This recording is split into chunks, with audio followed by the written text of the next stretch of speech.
আসসালামু আলাইকুম। পরিমিত বাংলা বানান শিক্ষা তৃতীয় পর্বে আজকে আমাদের আলোচ্য বিষয় থাকবে কিছু স্বরবর্ণ কিংবা ব্যঞ্জন বর্ণের পাশে উপরে কিছু চিহ্ন থাকে, সেই চিহ্নগুলোর নাম নিয়ে আলোচনা। তো আমাদের আলোচনার প্রথমে যেটি রয়েছে সেটি হচ্ছে রস্বইকার যেটি রয়েছে, সেই রস্বইকারের উপরে আমরা একটি বাঁকা চিহ্ন দেখতে পাই। এই যে বাঁকা চিহ্নটি দেখা যাচ্ছে এটির নাম হচ্ছে চৈতন্য, এবং এর নিচে আমরা আকার দেখতে পাচ্ছি, সেই আকারের সাথে একটি চৈতন্য রয়েছে, তাই এটির নাম হচ্ছে আকার চৈতন্য।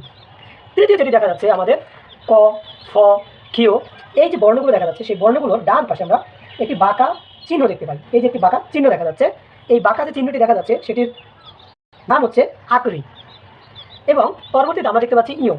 এই ইয় যেটি দেখতে পাচ্ছি আমরা, সেই ইয়র ডান পাশে দুটি আকরি দেখা যাচ্ছে, তাই এটার নাম হচ্ছে জোড় আকরি। এবং সর্বশেষে আমরা যেটি দেখতে পাচ্ছি সেটি হচ্ছে উ। এই উ এর উপরের দিকে আমরা একটি পাগড়ির মতো পেঁচানো চিহ্ন দেখতে পাচ্ছি, এবং এই পেঁচানো চিহ্নটির নাম হচ্ছে পাগড়ি। তাহলে আমাদের এই আজকের তৃতীয় পর্বে আমরা যে বিষয়গুলো শিখলাম সেটি হচ্ছে উ এর উপরে যেই বাঁকা অংশ চিহ্নটি দেখা যাচ্ছে সেটির নাম হচ্ছে চৈতন্য।